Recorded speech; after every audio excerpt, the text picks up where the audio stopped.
Years ago, before this journey started for me, I had the most crippling speaking anxiety. I cannot even tell you. The idea of being in front of a room was just put the gun to my head, it will be more humane. It was horrible.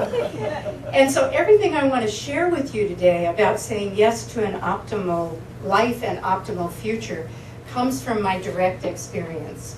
And it started 31 years ago when I moved to the Berkshires from Los Angeles. And I was co-leading a little meditation center. It was a very little, very nonprofit organization. And I spent, because we were so nonprofit, I spent a good bit of time in the woods meditating. And one day, this image dropped down in front of me, and it was of me in a blue business suit standing in front of a flip chart, writing on a flip chart with people. And I thought, oh, this is so not likely. You know, I'd done one talk in my life and I just wanted to die instead of do that. So something told me, climb inside this image. Get inside and feel this image from the inside out. Get the body state of this person. Because what I've found over the years is what the body learns, the psyche follows. And this me, who was not who I was, had a very strong cylinder of a core right down the middle of her, which was so not who I was. This very solid, grounded, planted experience of presence was so alien. But I knew enough, even way back then, to let my body learn that state. Since that time, over these 31 years, I've become quite convinced that what they talk about in quantum experiments, and I wish I could remember which experiment this is, there are a couple of them they've done with random number generators, that has led people to say that the future is creating the present very often. Now, if we take the idea that from a quantum point of view, right now we're living in a reality that has an infinite array of probabilities, all available and based on if we're right, but who knows, you know, reality keeps changing, that where the observer puts attention is the reality that pops into view. It has become apparent to me, or at least it's a belief I like to follow because it's affected my life so deeply, that we can shift our lives by orienting to optimal probabilities. Why not have an optimal future be the one that's calling you forward rather than some random leftover trauma future?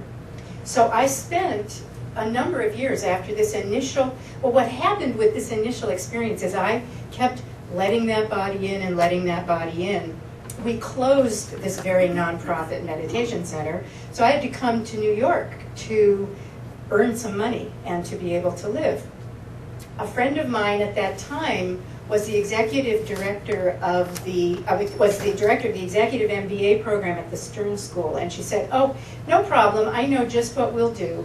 We'll just throw you into the group that goes out and does management simulations, and then all you have to do is take notes and give feedback to the managers." And I'm thinking, you don't know who you're talking to say I'm going to give feedback to the managers. But one day I was busy writing on a flip chart, and I went, wait a minute, this feels really familiar. And I had become that person. And that's when I thought, oh, that was a future self. That was who I was going to be becoming, which seems so unlikely with the amount of fear I had being in front of people. So I then started, this was way back 29 years ago, I started accessing the next optimal future self each time I became the body state and the qualities and the person who emerged from me. So I feel quite confident when I say that there is a way to orient to saying yes to what is the very best thing for you. And the beautiful part about this work for me, or this process, is you don't have to have the remotest idea where it's going to take you, because the place it's going to take you is going to be the right place for you. It doesn't mean it'll always be sweetness and light, because one thing I've also learned is that the minute you step on that path of saying yes, if you have a lot of old learnings, old psychological stuff, it will pop up in your face as if you were stepping on a rake. right? And so it supercharges the journey of getting the obstacles out of the way. So is this resonating so far? Yeah. Then I'm going to ask you while I'm speaking to feel what's happening in your body. Because one of the things we want to bring into a conversation about saying yes is the absolute inevitability and importance of bringing in mixed feelings. I'm sort of a nutcase for wholeness. I really don't believe in just expanding that way. If we can't solidify our place in the mud, we're going to have problems if we expand out into more and more and more capacity. Wholeness means the whole thing. And I think we're more trustworthy when we say yes to being whole, which means we're willing to know how messy it is to be a human being. And we have compassion for that. It's all right to be the person that we are, because we know that as we move toward authenticity, at least this is a belief I carry, as we move toward authenticity, we're moving automatically into a more open heart space, a greater capacity to love, a greater capacity to have compassion. I think it just comes with human development. It's part of expanding into being a more embodied person. So one of the things I didn't know I was going to run into when I said yes to being moved forward into my optimal life, and I do have to say as a sidebar, the life I'm living now, I never would have imagined. I would have imagined way too small. And I think that we all imagine too small. Whatever area that's in, we might imagine too small in our capacity to love people. We might imagine too small in our ability to express creatively. What I like about what happens with the future self is that we go beyond our smallness. As I did this journey more and more, it became painfully evident, and it was deeply painfully evident, that the problem I had with public speaking was shame. That if you see me, you're going to see all the things that are so unacceptable about me. Now I can put this thankfully in the past tense, because it's now safe for me to be in front of you. Because you're not going to see something that I have to hide from. That shame, as we work on taking steps forward, being more visible, whatever that means, that doesn't necessarily mean being up in the front of a room, but just being more authentically visible. Self-acceptance is the companion along the way here. So we're looking at a journey that's very exciting, because you don't have to know what's this going to be and how am I going to get there. All you need is the sense of, wow, that's calling me. Can my body feel what it's like to be that person? Can I get an internal sense or a sense of the state of mind of that person? One of the journeys I did wasn't even a journey, it was an everyday event. I had ordered, I'm a trauma therapist by practice, and I do hypnotherapy as a subspecialty.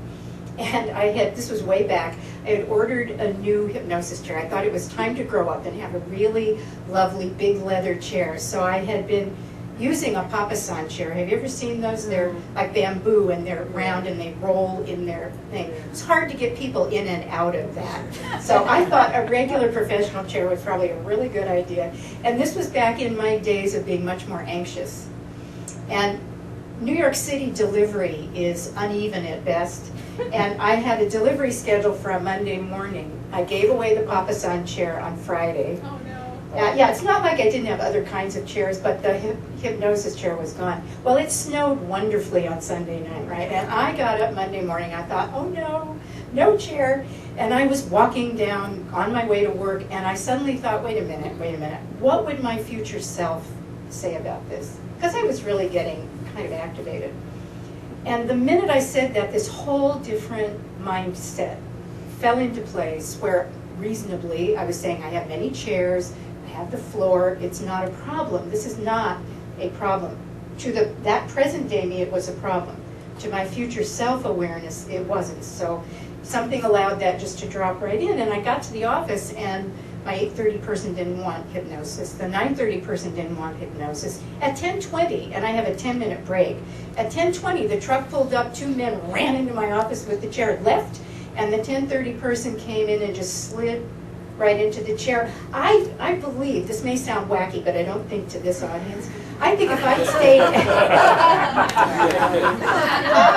yes, I feel like I'm in safe company. I felt quite certain that if I had stayed in that agitated place, the morning would not have gone so well, and the truck would not have shown up just exactly during my break, with allowing synchronicity just to let everything slide in. So it's a journey of discovery. And I want to really encourage you to be aware that you don't have to have the remotest clue what your optimal life looks like. The one thing that is useful in dealing with orienting to yes and orienting to an optimal life is intention. Intention is kind of like the rudder. But for me, intention, it can either be specific or general. Because I'm not good at making plans ahead of time about what I deserve or what's possible for me, I go toward more general intentions. Like every day, my intention when I leave the house, before I leave in my morning practice, is that I'll be used all day long as a vehicle for healing. That's the rudder that I go into the day with. Once you have that rudder set, then synchronicity can start dancing with you. Is everybody here familiar with playing with synchronicity and allowing that particular dynamic element of daily life to move with you through what you've got in front of you? The key thing about saying yes and creating the intention and allowing synchronicity to play with you is that you will respond. The only requirement on our side is that we'll respond, that we'll say yes to the yes we're saying. Does that make sense? That when those little nudges come, you don't push them away. My favorite recent synchronicity story, which is a small one, but it's just, how does the universe do this? I was taking a cab from my office to my apartment. I do that at night when I can't walk through Central Park. And so I take it across the park. And I know the fare to the nth little degree, no matter what the traffic looks like, there's a kind of a fare that always emerges. And one night I got there and I had this last minute impulse to give the driver an extra $5.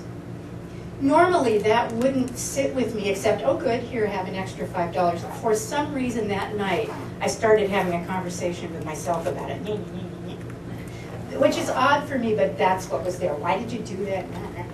And I walked into my building. I live in a really big building. I think there are 538 units in my building. It's really big.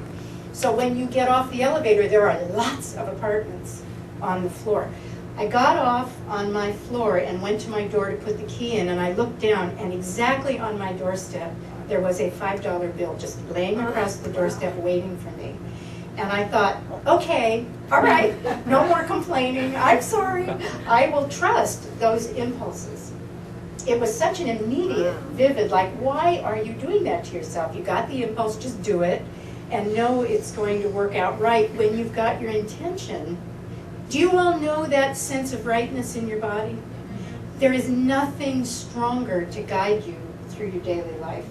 The body actually can lie about some things, but that sense of rightness, once it clicks in, that's a pretty reliable goal to say, oh good, I can go that way, or it's a reliable sign to say I can go that way. So the other piece actually that I like about saying yes is if things aren't going well, your life isn't going well or the moment isn't going well, do you ever have one of those days when you get up and you find yourself banging up against life? Whatever you do, there's a grumpy person or things just aren't moving along. It just takes a moment of saying, wait, I am out of the flow. What am I not saying yes to in terms of being fully here right now in an optimal way? You can bring yourself back into the flow. So I know that this church already teaches all this, but I want to encourage you to know it's never too late to change something. A day can be really down the toilet the whole day. It's not too late to still shift that frequency, to shift that flow by capturing an awareness of, wait a minute, I'm participating in this. In my whole body-mind way, I'm all contracted and tense and I'm grumpy. Let me see what happens if I invite myself to shift to a frequency or a vibration that is smoother. One of the pieces of saying yes to an optimal life, and always, please know this is always oriented to what's optimal for you, because in this realm of infinite possibility, there are a lot of possibilities that you don't want to be resonating with. So you're always holding in your intention that you're saying yes to what's the very best for you. Always, even if you have, as I said, no idea about that. But it's sort of like, think of tuning in a radio. So if you're having a really lousy day, change the station. Teach yourself to shift your frequency, either using an image or a word, or just imagine a radio and you're dialing in a different frequency. Because I think in the fluid reality that we're beginning to know exists, we're not stuck in a linear progression.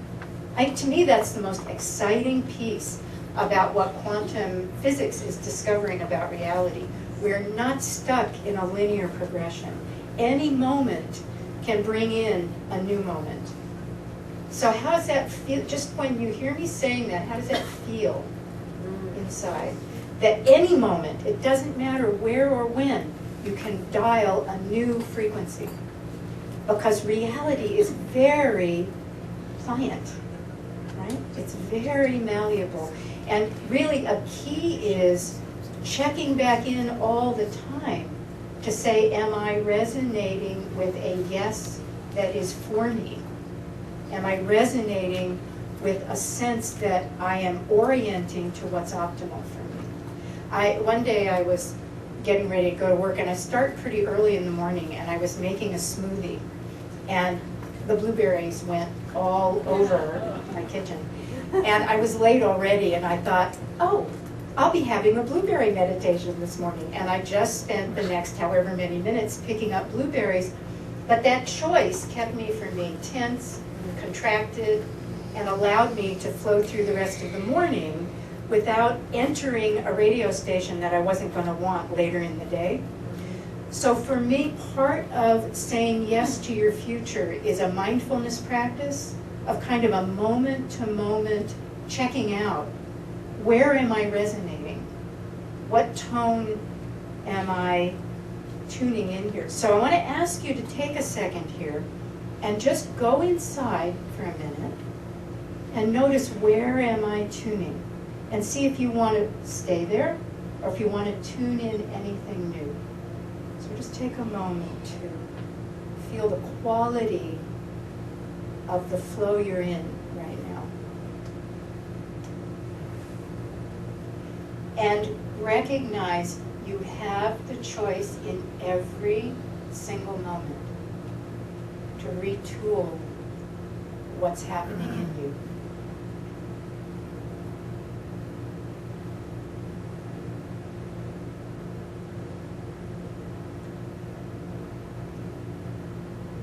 And notice also, how does it feel to acknowledge that you have this choice point all the time? All it asks of you is to be aware enough to know you're out of sync.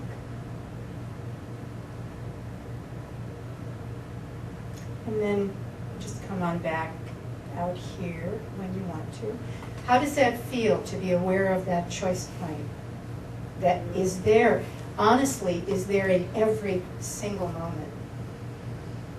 I remember seeing a video, maybe someone here will remember the name of it. It was a DVD on healing, and I can't remember the name of it, but it was created by Edgar Mitchell and a whole bunch of people who are doing research into healing. And one of the healers was saying that he or she, I can't remember which one now, believes that healing happens because new information is brought into the body. That we really all operate from information fields, even more than energy, that we're participating all the time in fields of information that shape what our reality looks like.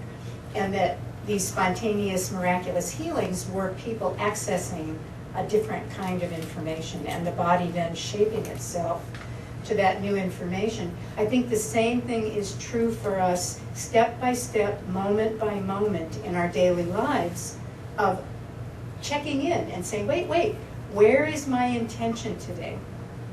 Does everyone here, and if not, I want to encourage you to create an intention before you start your day that puts in place your rudder. Some people do it in their meditation time, kind of orienting to a particular frequency or quality. I want to encourage you to do that. In the workshop this afternoon, we're going to talk about that, because this is a choice you have before you ever move in the morning.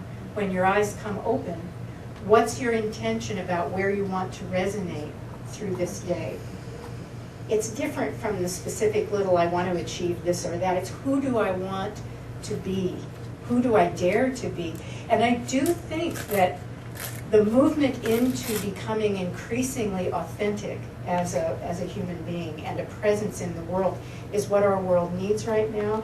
People who are so connected with wholeness that we can trust who they are when we hang out with them, that there's not a lot of disowned stuff that's going to ooze out around the edges and bite us when we don't expect it. We all have that. That's part of the messiness of being human. But being so willing to inhabit ourselves that we'll do the moment-to-moment choice point, observing ourselves and looking for which yes do I want to attune to at this point. So I want to say, just in closing, I'm being very calm up here, but inside I'm so excited. I get so excited about the potential for reality and changing what this world looks like, person by person by person, moment by moment by moment.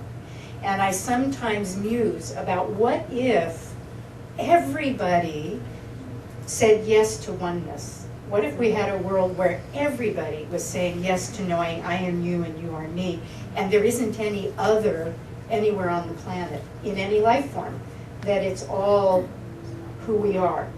So that's one of the things that really keeps me doing therapy, keeps me teaching, because I do believe changing one consciousness at a time is touching all of us. I used to say, when I did more public workshops, that the exciting thing about saying yes to oneness is whenever any of us change anything at all, we help everybody.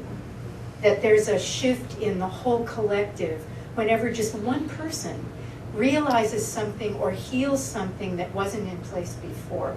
So even if this whole room just got into saying yes to oneness on a regular basis, we would change the collective. We would be contributing that to what we all more truly are. And so that is what I have to share with you today. I want to say how lovely it is to be here. Thank you for the invitation.